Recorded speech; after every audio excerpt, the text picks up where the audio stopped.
Hello friends, welcome to our YouTube channel Vidya Haq से। दोस्तों, कैसे हो आप सब? आई होप आपकी स्टडी अच्छी चल रही होगी।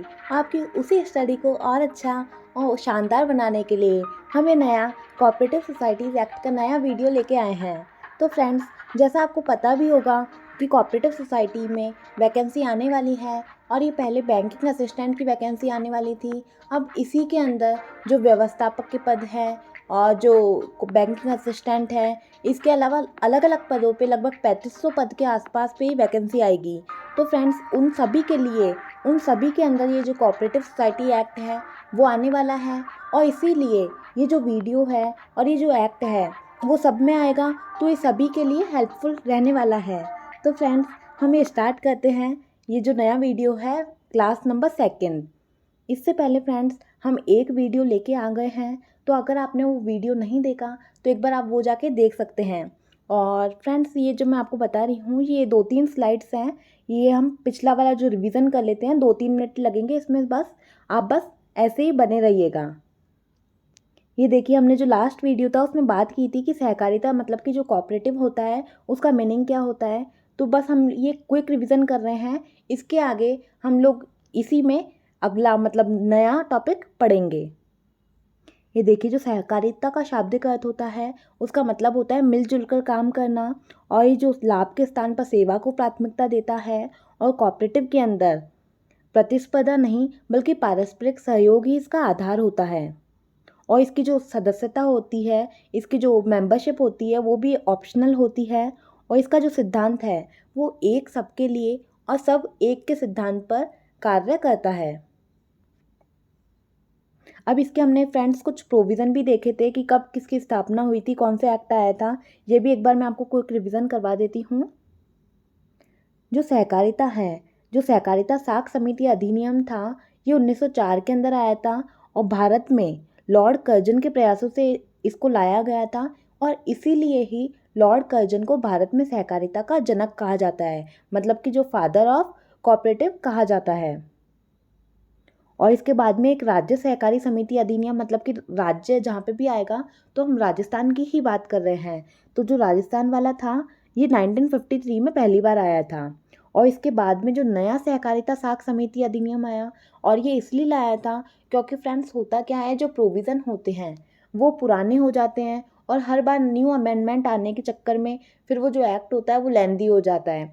तो इसलिए जो नया सहकारिता साख जो अधिनियम है वो लाया गया था, और वो 2001 में लाया गया था, जिसका नाम है राजस्थान कोऑपरेटिव सोसाइटीज़ एक्ट।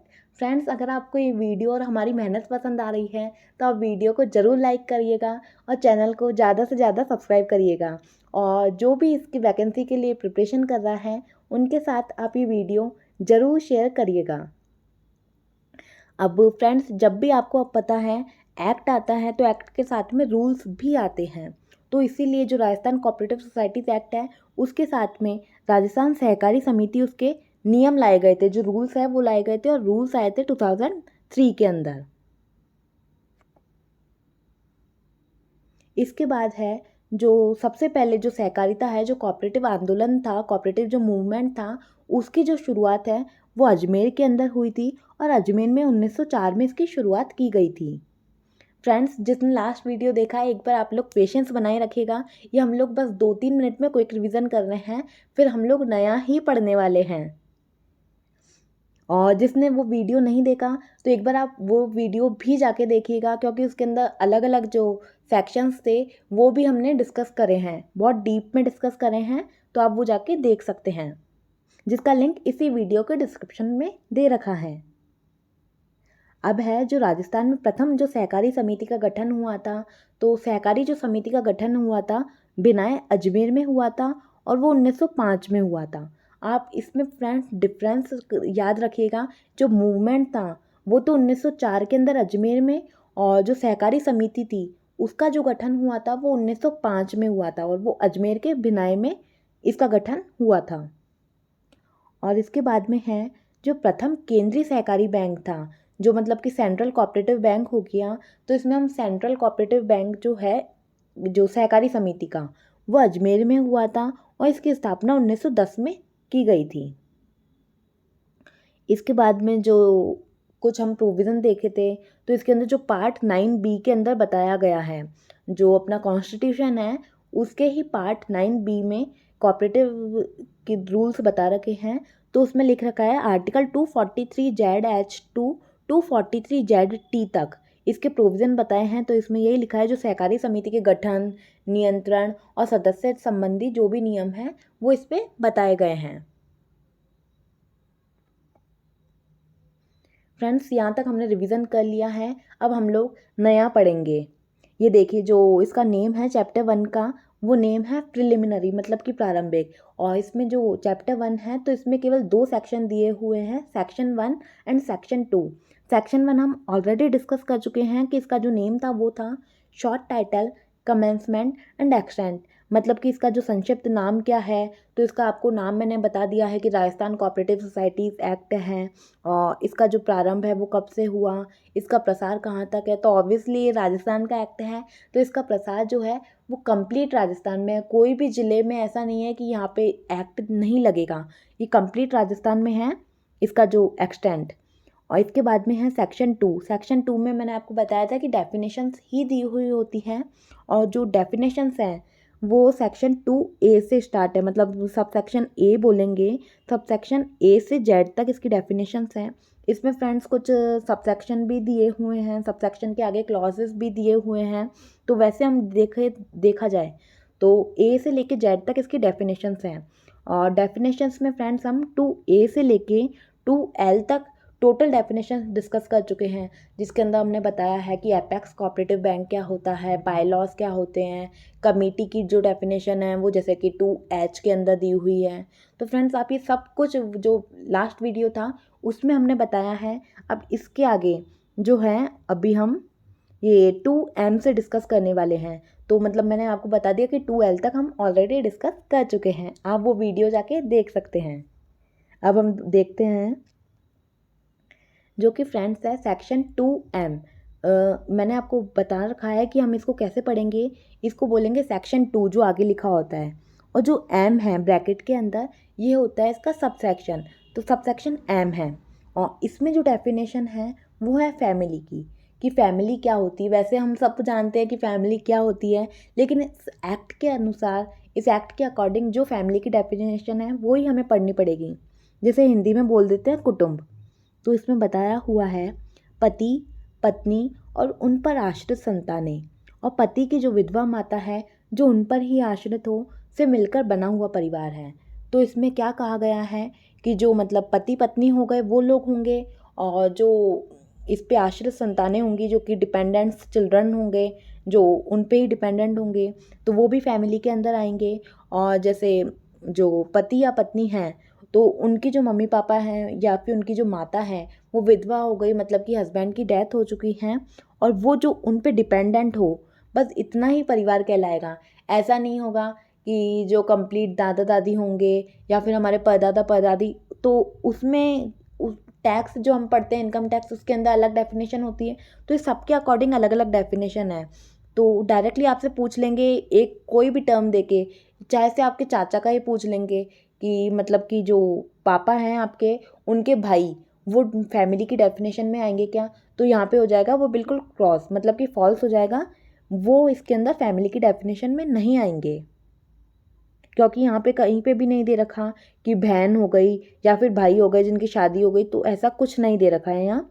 तो फैमिली बस इतनी ही कहलाएगी। ये आप याद रखिएगा, इसकी जो डेफिनेशन है वो सेक्शन 2M में दे रखी है। इसके बाद है सेक्शन 2N। अब 2N के अंदर क्या है, फाइनेंसिंग बैंक, मतलब कि जो वित्तीय बैंक होते हैं वो कौन से होते हैं। तो हम देख लेते हैं, ऐसे सहकारी सोसाइटी जिसका जो मुख्य उद्देश्य है वो अन्य संस्थानों को धन उधार देना है, जिसमें भूमि विकास बैंक भी सम्मिलित है।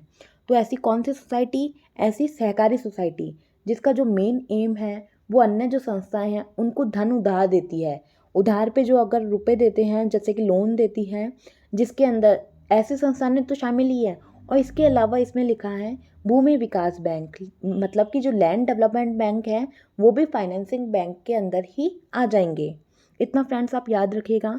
इसके अलावा मैं आपको यहाँ पे एक्स्ट्रा इन्फॉर्मेशन दे देती हूँ, जो कि हमारे कोऑपरेटिव सोसाइटीज़, ये ये है बैंकिंग असिस्टेंट की वैकेंसी और व्यवस्थापक के इसमें जो पद हैं इन सभी के लिए इम्पोर्टेंट है। तो जो लैंड डेवलपमेंट बैंक है अभी करंटली ये 36 हैं, 36। आप ये याद रखिएगा फ्रेंड्स, क्योंकि एग्ज़ाम में डायरेक्टली यहाँ से ऐसे क्वेश्चन पूछ लेंगे कि अभी प्रेजेंटली लैंड डेवलपमेंट बैंक कितने हैं, तो अभी 36 हैं। फ्रेंड्स, अगर आपको ऐसी जो इन्फॉर्मेशन है और ये जो कंटेंट है अच्छा लग रहा है तो प्लीज़ आप चैनल को ज़्यादा से ज़्यादा सब्सक्राइब करिए और ज़्यादा से ज़्यादा इस वीडियो को शेयर करिएगा, क्योंकि जो आपका होगा, जो नेक्स्ट हमारी वीडियो आएगी वो आपके ऊपर ही डिपेंड कर रही है कि आप कितने जल्दी कितने सब्सक्राइबर इंक्रीज़ करवाते हैं एंड इस पे जो शेयर्स हैं वो कितने हैं। और फ्रेंड्स, आप वीडियो को भी ज़्यादा से ज़्यादा लाइक करिएगा। और फ्रेंड्स, मैं आपको एक चीज़ और बता दूं, जो हमारा है, आप हमारे टेलीग्राम चैनल पर भी ज्वाइन हो सकते हैं। इंस्टाग्राम, फेसबुक और टेलीग्राम, इसके लिंक इसी वीडियो के डिस्क्रिप्शन बॉक्स में दे रखे हैं। हम लोग टेलीग्राम पे डेली क्विज़ भी चलती है, राजस्थान जीके हो गया, अकाउंटेंसी हुई, हिंदी, इनकी क्विज़ डेली चलती है, तो आप ग्रुप भी ज्वाइन कर सकते हैं। अब चलते हैं हम आगे। अब है सेक्शन 2O। 2O के अंदर गवर्नमेंट की डेफिनेशन है सरकार। आप लोग ऑलरेडी जानते ही होंगे कि सरकार क्या होती है। तो यहाँ पे अलग है कि सरकार से अभिप्राय जो राजस्थान राज्य सरकार है उसी से है। मतलब कि अगर हम बोलना चाहें तो जो रूलिंग पार्टी होती है, जैसे कि अभी कांग्रेस है राजस्थान में, तो जो रूलिंग पार्टी होती है वही गवर्नमेंट कहलाती है और वही इसमें बता रखा है, जो राजस्थान राज्य सरकार है वही गवर्नमेंट कहलाएगी। फिर है 2P। 2P के अंदर बता रखा है मेंबर, सदस्य क्या होगा। अब हम देखते हैं इसमें, किसी सहकारी सोसाइटी के रजिस्ट्रीकरण के लिए आवेदन करने में सम्मिलित कोई व्यक्ति और ऐसे रजिस्ट्रीकरण के पश्चात इस अधिनियम और नियमों तथा उपविधियों के अनुसार सदस्य बनाया जाने वाला कोई अन्य व्यक्ति अभिप्रेत है और इसके अंतर्गत कोई नाम मात्र का या फिर सहयुक्त सदस्य, मतलब कि एसोसिएट मेंबर भी है। अभी आप लोगों को ये बिल्कुल समझ नहीं आया होगा, लेकिन मैं आपको जो सिंपल लैंग्वेज है उसमें बताती हूँ। जो भी फ्रेंड, जो सहकारी सोसाइटी, अभी हम इसी की बात कर रहे हैं, तो सहकारी सोसाइटी के जो भी रजिस्ट्रीकरण के लिए आवेदन कोई करेगा तो वो व्यक्ति मेंबर हो जाएगा और उसने मतलब आवेदन कर लिया सक्सेसफुली, वो मेंबर बन चुका है।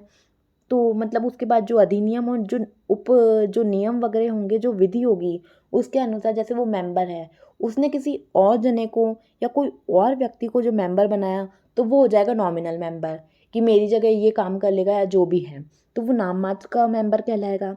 और इसी की जगह अगर कोई सहयुक्त सदस्य है, जैसे कि उसके पास में फ्रेंड्स जो मेंबर होता है, मेन मेंबर, उसके पास ज़्यादा पावर होती है, और जो सहयुक्त सदस्य मतलब कि जो एसोसिएट मेंबर होता है उसकी पावर्स कुछ कम होती है या कुछ स्पेशल पावर उसको दी हुई होती है। तो ये लोग सारे जो व्यक्ति हैं, एसोसिएट मेंबर हो गया या फिर नॉमिनल, ये सभी लोग मेंबर की डेफिनेशन में आ जाएंगे। आई होप फ्रेंड्स आपको यहाँ तक समझ तो आया होगा और आप कोऑपरेट करिएगा और समझने का प्रयास करिएगा। अब है सेक्शन 2PA। 2PA में बताया हुआ है नेशनल बैंक, जो कि राष्ट्रीय बैंक है। तो अगर आप मतलब बिना पढ़े एक बार लगाएंगे तो आप लोग लगा देंगे राष्ट्रीय बैंक, मतलब कि जो हो गया अपेक्स बैंक, जो RBI हो गया, वही आपका नेशनल बैंक हो जाएगा। लेकिन ऐसा नहीं होगा और आपका जो क्वेश्चन है वो यहीं पे रॉन्ग हो जाएगा। एक बार हम पढ़ते हैं फिर मैं आपको बताती हूँ। जो राष्ट्रीय कृषि और ग्रामीण विकास बैंक अधिनियम 1981 की धारा 3 के अधीन स्थापित राष्ट्रीय कृषि और ग्रामीण विकास बैंक है। तो इसमें जो बताया हुआ है, जो नाबार्ड एक्ट है, जो नेशनल एग्रीकल्चर बैंक है फॉर रूरल डेवलपमेंट, तो 1981 में स्थापित हुआ था। और इसी के अंतर्गत जो धारा, इसकी जो सेक्शन 3 है, उसके अंतर्गत जो भी स्थापित जो नाबार्ड बैंक है वो यहाँ पे नेशनल बैंक कहलाएगा। तो कहीं पे भी मतलब आप इस एक्ट के आगे कहीं पे भी अगर आ जाए कि नेशनल बैंक, तो नेशनल बैंक का आपका वही मीनिंग होगा जो नाबार्ड का होता है। ठीक है। 2PB। अब 2PB के अंदर क्या है, ऑफिस बियरर, मतलब कि पदाधिकारी। पदाधिकारी कौन सा व्यक्ति होगा, किसी सहकारी सोसाइटी का अध्यक्ष, उपाध्यक्ष अभिप्रेत है और उसमें किसी सहकारी सोसाइटी की समिति द्वारा निर्वाचित किया जाने वाला कोई अन्य व्यक्ति भी सम्मिलित है। तो ऑफिस बियरर कौन होगा, मतलब कि पदाधिकारी कौन होगा, जो सहकारी सोसाइटी है, जो कोऑपरेटिव जो सोसाइटी है उसका एक तो अध्यक्ष और उपाध्यक्ष, ओनली अध्यक्ष और उपाध्यक्ष कोऑपरेटिव सोसाइटीज़ का, और या फिर उसके द्वारा जो नियुक्त किया जाने वाला कोई अन्य व्यक्ति है, उन्होंने किसी को निर्वाचित किया है, तो वो लोग भी ऑफिस बियरर मतलब कि पदाधिकारी के अंतर्गत आ जाएंगे। अब है 2Q। 2Q मतलब कि ऑफिसर, अधिकारी। अभी हमने पढ़ा था पदाधिकारी, वो ऑफिस बियरर था, और ये है अधिकारी। अब आप बोलेंगे कि ये लोग तो सेम ही होते हैं, तो एक बार हम पढ़ लेते हैं, फिर मैं आपको दोनों में डिफरेंस बता दूंगी। किसी समिति का अध्यक्ष, उपाध्यक्ष, प्रशासक, समापक या कोई अन्य व्यक्ति या कोई अन्य सदस्य है, और मुख्य कार्यपालक अधिकारी चाहे किसी भी नाम से पुकारा जाए, और इसके अंतर्गत किसी सहकारी सोसाइटी के कारोबार के संबंध में निर्देश देने के लिए नियमों रूप विधियों के अधीन सशक्त कोई अन्य व्यक्ति भी शामिल है। तो जो किसी समिति का अध्यक्ष बोला है फ्रेंड्स, इसमें डायरेक्टली आपको ये याद रखना है। एक तो मैंने आपको बता रही हूँ जो कोऑपरेटिव सोसाइटीज़ होती है, कोऑपरेटिव सोसाइटीज़ के बाद में तो जो कमेटी बना रखी है, तो कमेटी का जो अध्यक्ष, उपाध्यक्ष, या फिर कमेटी बोल लो या फिर बोर्ड बोल लो, तो उसका जो अध्यक्ष होगा, उपाध्यक्ष होगा, या फिर कोई प्रशासक हो गया, एडमिनिस्ट्रेटिव पर्सन हो गया, या उसका जो समापक है, या और कोई सदस्य है, या फिर मुख्य कार्यपालक अधिकारी मतलब कि जो CEO हो गया, मतलब किसी भी नाम से पुकारेंगे, जो समिति वाले लोग होंगे वो तो आएंगे मतलब अधिकारी के अंतर्गत, और जो कोऑपरेटिव सोसाइटी वाले हैं वो आएंगे पदाधिकारी के अंतर्गत मतलब कि ऑफिस बियरर। और इसके अलावा जो अन्य व्यक्ति होते हैं इसके अंदर ही CEO के अलावा या कोई दिशा निर्देश देने वाले व्यक्ति, वो सारे अधिकारी के अंतर्गत आ जाएंगे। तो इसमें ये डिफरेंस आपको समझ आया होगा। इसके बाद है सेक्शन 2QA। अब QA के अंदर है प्राइमरी एग्रीकल्चर क्रेडिट सोसाइटी, मतलब कि जो प्राथमिक कृषि साख सोसाइटी होती है, तो उसका इसमें बता रखा है कि कितनी जो प्राइमरी एग्रीकल्चर सोसाइटी है, जो क्रेडिट सोसाइटी, वो तो जो बैंक कार्य विनियमन अधिनियम है 1949, उसकी जो धारा है सेक्शन 5 के अंतर्गत जो खंड है, खंड बोलेंगे हम इसको क्लॉज, इंग्लिश के अंदर क्लॉज बोलेंगे। आप फ्रेंड्स कोई भी हिंदी मीडियम और इंग्लिश मीडियम वाले कोई भी परेशान ना हो, क्योंकि मैं एकदम इजी लैंग्वेज में आपको सब कुछ बता रही हूँ, तो इसमें किसी को भी दिक्कत नहीं आएगी। आप लोग बस कॉपरेट करिएगा, और जैसे जैसे आप कॉपरेट करते जाएंगे आप लोगों को समझ आता जाएगा। तो जो इसकी है 1949 की जो धारा 5 है, इसका जो सेक्शन 5 है, उसका जो क्लॉज है CC4, तो CC4 के अधीन जो परिभाषित अधिनियम है, उसके अंतर्गत जो भी रजिस्टर्ड सोसाइटी है वही प्राइमरी एग्रीकल्चर क्रेडिट सोसाइटी कही जाएगी। और फ्रेंड्स यहाँ पे भी मैं आपको एक जो फैक्ट है वो बता देती हूँ, जो अगर ये तो वैसे प्राइमरी एग्रीकल्चर क्रेडिट सोसाइटी है, और अगर हम बात करें जो प्राथमिक कृषि सहकारी समिति है, मतलब कि जो प्राइमरी एग्रीकल्चर कोऑपरेटिव जो सोसाइटी है, वो है टोटल अभी पूरे राजस्थान में 7094। हाँ फ्रेंड्स, ये फैक्ट याद रखते जाइएगा, क्योंकि एग्ज़ाम में यहाँ से भी क्वेश्चन पूछ लेते हैं। तो अभी है 7094 primary agriculture cooperative societies. Friends, आपको अगर ये वीडियो अच्छा लग रहा है और कंटेंट अच्छा लग रहा है, हिंदी इंग्लिश में आपको सब कुछ समझ आता जा रहा है, तो प्लीज़ चैनल को सब्सक्राइब ज़रूर करें, क्योंकि आप में से ऑलमोस्ट फ्रेंड्स 80% लोग सब्सक्राइब नहीं करते हैं। आप लोग बिना सब्सक्राइब किए ही देखते हैं, तो इससे हमको भी मोटिवेशन मिलती है कि अगर आपको मतलब वीडियो अच्छा लगता है तो आप लाइक कर रहे हैं, कमेंट कर रहे हैं, कमेंट करके आप हमको बता सकते हैं कि आपको कैसा लग रहा है। तो आप लोग मोटिवेट करने के लिए हमको प्लीज़ ऐसे लाइक शेयर ज़रूर किया करें। अब है 2R। तो 2R में जो डेफिनेशन है वो है प्राइमरी सोसाइटी, जो प्राथमिक सोसाइटी होती है, तो वो कितनी है और इसकी क्या डेफिनेशन इसमें बताई हुई है, हम देख लेते हैं। ऐसे सोसाइटी जो ना तो शीर्ष सोसाइटी है और ना केंद्रीय सोसाइटी है, और जो मुख्य रूप से सदस्यों के रूप में व्यक्तियों के द्वारा ही गठित है। तो प्राइमरी सोसाइटी कौन सी होगी, ना तो वो शीर्ष सोसाइटी जो अपेक्स सोसाइटी होगी उसमें भी नहीं आएगी, और जो केंद्रीय सोसाइटी जो सेंट्रल वाली है उसमें भी नहीं आती। इसके अलावा जो अलग वाली सोसाइटी होती है वो प्राइमरी सोसाइटी होगी, और जो मुख्य रूप से सदस्यों के द्वारा ही गठित की जाती है। फिर है 2S। 2S के अंदर है प्रिस्क्राइब्ड वर्ड। प्रिस्क्राइब्ड मतलब कि हिंदी में बोला तो विहित। तो इस अधिनियम के अधीन बताए गए नियमों द्वारा वह अभिप्रेत है। इसका फ्रेंड्स मैं आपको अगर मतलब बताना चाहूँ तो प्रिस्क्राइब का मतलब होता है कि जो इस अधिनियम के अंतर्गत, जो इस एक्ट के अंदर जो भी चीज़ें लिख दी गई हैं, अगर जो चीज़ लिख दी तो वो प्रिस्क्राइब मानी जाएगी। अगर उसके बाद में थोड़े टाइम बाद में अमेंडमेंट होकर कुछ और चीज़ चेंज हो जाती है, पहले वाली चीज़ हटा के नई चीज़ ले आते हैं या कुछ भी उसमें चेंजेस कर देते हैं, तो अगर एक्ट के अंदर जो चीज़ लिख दी ना, वही चीज़ इसमें प्रिस्क्राइब के नाम से कहलाएगी। आई होप आपको समझ आया होगा। अब है 2T। 2T के अंदर रजिस्ट्रार की डेफिनेशन है। आपको ये याद रखना होगा कि मतलब 2T के अंदर क्या बता रखा है या 2S में किसकी डेफिनेशन है। तो आपको अगर मैं बताना चाहूँ याद रखने के लिए, रजिस्ट्रार, तो टी आ रहा है, रजिस्ट्रार तो टी आ रहा है, तो ये 2T के अंदर इसकी डेफिनेशन है। और इसकी जो डेफिनेशन है वो क्या कहती हैं, जो सहकारी सोसाइटियों के रजिस्ट्रार के कृतियों का पालन करने के लिए नियुक्त कोई भी व्यक्ति और इसके अंतर्गत रजिस्ट्रार की सहायता के लिए कोई अन्य व्यक्ति जो समस्त शक्तियों का प्रयोग करता है। फ्रेंड्स, होगा क्या, हम लोगों को सोसाइटी में रजिस्ट्रीकृत मतलब रजिस्टर करवाना है अपने आप को, तो उसके लिए रजिस्ट्रार की भी आवश्यकता होगी। जैसे कंपनीज़ के लिए कंपनी रजिस्ट्रार अलग होता है, सोसाइटीज़ के लिए ये अलग रजिस्ट्रार होता है। तो रजिस्ट्रार जो उनको रजिस्ट्रीकृत करता है, कि उसको हमको रजिस्ट्रीकृत करता है, तो वो जो व्यक्ति होगा वही रजिस्ट्रार कहलाएगा। और रजिस्ट्रार के अलावा कोई अन्य व्यक्ति भी, कि जो मतलब रजिस्ट्रार की जो शक्तियों को दे दी हमने किसी और व्यक्ति को, तो जो वो व्यक्ति जो नियुक्त हुआ है, जो अपॉइंट हुआ है दूसरा, वो भी रजिस्ट्रार के अंतर्गत ही आ जाएगा। अब है 2TA। 2TA में दे रखा है रिजर्व बैंक ऑफ इंडिया, जो भारतीय रिजर्व बैंक है वो ही। तो भारतीय बैंक अधिनियम 1934 की धारा 3 के अधीन स्थापित जो बैंक है वो रिजर्व बैंक ऑफ इंडिया कहलाएगा। जो मतलब बैंकिंग रेगुलेशन एक्ट है, आपको पता होगा 1934, तो इसकी जो सेक्शन 3 है उसके अंतर्गत आरबीआई की जो डेफिनेशन है वही यहाँ पे आरबीआई होगा।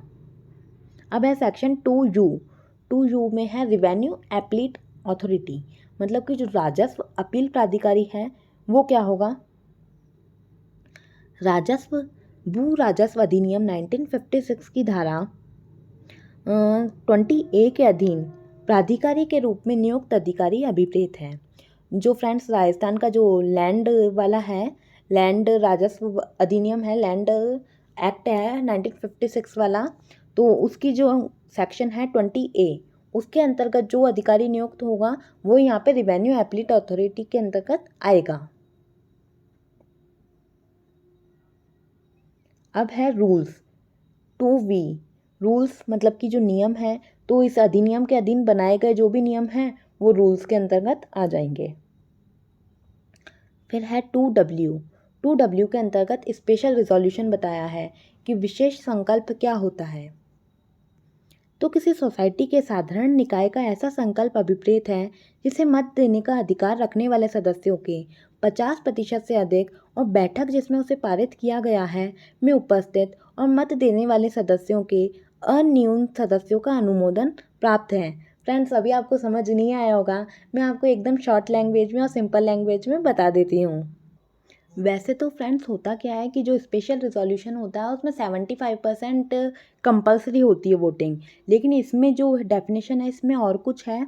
इसमें बताया है जो साधारण निकाय है उसका जो ऐसी रिजोल्यूशन जिसके अंतर्गत जो मत देने वाले हैं, जिनके पास में मतलब एक तरह से वोटिंग पावर्स हैं, उन सदस्यों का तो 50% से अधिक मतलब अपने पास में रिजोल्यूशन पास होना चाहिए। मतलब कि कोई भी जो हमको पास करनी होती है, मतलब 50% लोग हाँ करने चाहिए जिनके पास में वोटिंग पावर्स हैं। और इसके अलावा और करके दिया हुआ मतलब एंड ये तो होना ही चाहिए। और जो बैठक है उसके अंदर जो भी रिजोल्यूशन जो पारित हो रहा है, तो उसमें जो भी सदस्य उपस्थित हैं, जैसे कि मतलब अगर हम बोलना चाहें कि जो 70% जो 100% थे उसमें से 70% सदस्य ही जो हैं उसमें जो शामिल हैं, और उसमें से जो अन्यून की जगह आएगा ये 75%। मतलब उन 70% में से भी 75% हाँ बोलने चाहिए। अगर हमें कोई भी रिजोल्यूशन पास करना है तो उसके अंतर्गत ऐसे बताया है इसमें स्पेशल रिजोल्यूशन में। और अगर हम नॉर्मल देखते हैं तो उसमें तो 75% टोटल मेंबर्स की ही हाँ होनी चाहिए, लेकिन इसके अंतर्गत ये बताया गया है। आई होप आपको समझ आया होगा, मैंने आपको समझाने का पूरा ट्राई किया है। और फिर भी अगर आपके डाउट्स हों तो आप कमेंट में एक बार पूछ सकते हैं। इसके बाद हम आगे देखते हैं 2X। 2X के अंदर है सेल्फ हेल्प ग्रुप, मतलब कि स्व सहाय ग्रुप समूह। स्व सहाय का मतलब यहाँ पे मतलब है खुद की हेल्प के लिए, खुद की सहायता के लिए, मतलब कि स्वयं सहायता जो बोल देते हैं, यहीं पे इसका मीनिंग वही है। व्यक्तियों का उनके उपार्जन से अल्प रकम की बचत करने के लिए और उनके सदस्यों को ऐसे निबंधनों पर जो परस्पर करार पाए जाएं, उधार दिए जाने हेतु उधार लेने के लिए भी स्वेच्छा से बनाया गया सजातीय समूह है। यहाँ से आपको समझ आ गया होगा कि स्वेच्छा से मतलब कि अपनी इच्छा से जो भी बनाते हैं सजातीय समूह, एक जैसे ग्रुप, मतलब कि जो अपनी छोटी छोटी बचत कर लेते हैं और उसको फिर आपस में देके उधार देने के लिए और अल्प बचत करने के लिए जो एक दूसरे की सहायता के लिए बनाए जाते हैं, वही यहाँ पे सेल्फ हेल्प ग्रुप कहलाएंगे। और इसकी जो डेफिनेशन है वो 2X के अंतर्गत दी हुई है। अब है 2XA। XA के अंदर है short term cooperative credit structure society, मतलब कि जो लघु अवधि होती है, तो लघु अवधि के लिए हम क्रेडिट सोसाइटी का गठन कर लेते हैं। हिंदी में बोलूँ तो मैं लघु अवधि सहकारी साख संरचना सोसाइटी। फ्रेंड्स, आप लोग इन सभी टर्म्स को एकदम अच्छे से याद करिएगा, क्योंकि एग्ज़ाम में यहाँ से क्वेश्चन बहुत ज़्यादा बनेंगे। जो भी व्यवस्थापक की होगी या फिर बैंकिंग असिस्टेंट हो गई या फिर मैनेजर की पोस्ट हो गई, तो इनमें सभी में यहाँ से क्वेश्चन बनने के पूरे चांसेस हो। और फ्रेंड्स, वैकेंसी है, ये भी अच्छी पोस्ट पे आने वाली है, तो आप लोग ये पार्ट बिल्कुल भी स्किप ना करें और अच्छे से इसको अभी से ही कवर कर लें। अब है तो ये जो होती है short term credit structure society, ये क्या होती है? ये या तो मतलब शीर्ष स्तर पे या फिर केंद्रीय स्तर पे या फिर प्राथमिक स्तर पे लघु अवधि सहकारी साख व्यवसाय में लगी हुई सोसाइटी है, और इसमें शीर्ष सहकारी बैंक, केंद्रीय सहकारी बैंक और प्राथमिक कृषि साख सोसाइटी सम्मिलित है। तो या तो ये है ना, मतलब शीर्ष मतलब कि एपेक्स जो लेवल है उस पे बनेगी, या फिर जो सेंट्रल लेवल है उस पे बनेगी, या फिर जो प्राइमरी लेवल है, प्राथमिक स्तर है, उस पे बनी हुई सोसाइटी। और लघु अवधि सहकारी साख व्यवसाय मतलब कि शॉर्ट टर्म के लिए ही जो क्रेडिट देने का काम है, उसके अंतर्गत जो क्रेडिट वाला बिजनेस होता है उसमें लगी हुई सोसाइटी ही ये वाली होगी क्रेडिट स्ट्रक्चर सोसाइटी। और इसमें जो होगा, इसी सोसाइटी में जो शीर्ष सहकारी बैंक है, केंद्रीय सहकारी बैंक और जो प्राथमिक कृषि साख सोसाइटी है, वो सभी इसी के अंतर्गत सम्मिलित हो जाएंगे।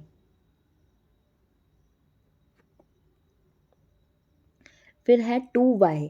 2Y में है ट्रिब्यूनल, मतलब कि अधिकरण क्या होता है? तो सेक्शन 105 मतलब कि धारा 105 के अधीन गठित अधिकरण अभिप्रेत है, वो मतलब कॉन्स्टिट्यूशन की ही सेक्शन बोल रहा है। तो अधिकरण आपको ये नहीं पता होगा, ये तो इसमें बस एक लाइन के अंतर्गत बता दिया। अगर मैं आपको बताऊं तो ट्रिब्यूनल एक तरह से ये कोर्ट की तरह काम करता है, जो मतलब अदालत होती है, तो हम उसमें अपील कर पाएँ। अगर कुछ हमारे साथ गलत हो रहा है तो उसके लिए ट्रिब्यूनल मतलब कोर्ट में नहीं जाके ये इसके ऊपर एपलेट ट्रिब्यूनल या फिर ट्रिब्यूनल बना दिए जाते हैं। तो एक तरह से ये कोर्ट ही होता है। अब है 2Z। 2Z में है वीकर सेक्शन, कमज़ोर वर्ग क्या होता है?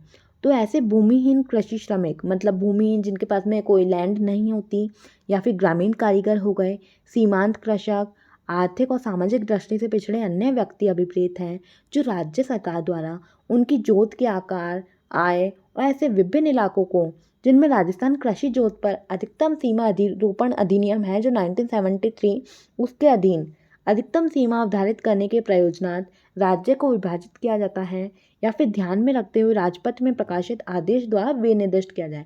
तो वीकर सेक्शन कौन होंगे? जिनके पास में लैंड नहीं है, ऐसे वाले जो श्रमिक हो गए, या फिर ग्रामीण जो छोटे इलाकों में काम करते हैं, सीमांत कृषक जिनके पास में कम भूमि है, कम उनकी आय हो रही है, उनकी जो जोत है, उनके मतलब जो खेत का आकार है वो भी छोटा है, और मतलब कम से कम वो लोग इनकम कमा पा रहे हैं। जैसे हम लोग देखते होंगे जो अभी चल रहा है रिजर्वेशन में, इकोनॉमिक वीकर सेक्शन, तो जिनकी इनकम ही कम है, खेत का आकार वगैरह सब चीज़ छोटी है, तो ऐसे लोग जो होंगे, या फिर इनके अलावा जो गैजेट है, जो राजपत्र है, उसके अनुसार जो उसमें आदेश अगर जारी कर दिया गया है ऐसे लोगों के अलावा भी कुछ अन्य लोगों को, तो वो सारे वीकर सेक्शन के अंतर्गत आ जाएंगे। फ्रेंड्स, बस ये होने ही वाला है, आप लोग बस पेशेंटली सुने, और इनको आप एक बार नहीं, और आप इनको लिखते भी जाइए, मतलब कॉपी में आप लोग ये सेक्शन डायरेक्टली लिखेंगे तो आपको जल्दी से जल्दी याद होता जाएगा। अब है सेक्शन 2ZA। 2ZA में है जेड ए के अंतर्गत बता रखा है ईयर। तो ईयर क्या होगा, 12 मास की ऐसी कालावधि अभिप्रेत है जो किसी सहकारी सोसाइटी के लेखे रखने के लिए विहित की जाए। विहित मतलब अभी हमने पढ़ा था प्रिस्क्राइब्ड की जाए, तो प्रिस्क्राइब्ड कहाँ पे होगा, इसी एक्ट के अंतर्गत। और 12 मास की ऐसी अवधि, चाहे उसको जनवरी से दिसंबर बोल लेंगे या फिर जो फाइनेंशियल ईयर होता है अप्रैल टू मार्च, तो ऐसी कोई भी इसके अंतर्गत बता दिया जाएगा आपको, वो पूरा एक ईयर ही कहलाएगा। फ्रेंड्स, ये यहाँ तक ये वीडियो तो हो चुका है कंप्लीट। अगर आपको मतलब ये चैप्टर 1 है, ये चैप्टर 1 जो प्रिलिमिनरी था वो हो गया है कंप्लीट। अब इसके बाद में जो है हम लोग चैप्टर 2 स्टार्ट करेंगे। तो चैप्टर 2 के लिए जो वीडियो है वो सेक्शन 3 से आएगी, मतलब सेक्शन 3 से चैप्टर 2 स्टार्ट है। तो वो देखने के लिए फ्रेंड्स आप ये वीडियो है इसको ज़्यादा से ज़्यादा शेयर करिएगा, लाइक करिएगा, और आप कमेंट करके भी ज़रूर बताइएगा कि आपको ये वीडियो कैसी लगी और जो हमारी मेहनत है वो आपको कैसी लग रही। और फ्रेंड्स, आपको मेहनत के अलावा ये हमारा जो कंटेंट है ये कैसा लग रहा है आप कमेंट करके ज़रूर बताइएगा। और ये वीडियो फ्रेंड्स, इस पे आप चैनल पे ज़्यादा से ज़्यादा शेयर करिएगा और चैनल को ज़्यादा से ज़्यादा सब्सक्राइब करिएगा। और जो भी इसकी तैयारी कर रहे हैं, जो भी प्रिपरेशन कर रहे हैं, उनके साथ आप ये वीडियो ज़रूर शेयर करिएगा। और फ्रेंड्स, आपके जो टेलीग्राम ग्रुप होंगे आप ये वीडियो वहाँ पर भी शेयर कर सकते हैं। इसके अलावा जो हमारा टेलीग्राम ग्रुप है @विद्या हक से, वो भी आप ज़रूर ज्वाइन करिएगा, जिसका लिंक इसी वीडियो के डिस्क्रिप्शन बॉक्स में दे रखा है। और फ्रेंड्स, एक चीज़ है, जो कोऑपरेटिव बैंक है इसमें जो बैंकिंग असिस्टेंट है और जो मैनेजर है, इसमें मैनेजर की पोस्ट भी आएगी, तो उसके लिए आपको अकाउंट्स भी पढ़नी होगी। तो जो हमारा चैनल है उस पर ये वीडियोस भी अवेलेबल हैं अकाउंट्स के, तो आप वो भी देख सकते हैं। Thanks for watching. Vidya access always with you. Okay, thanks.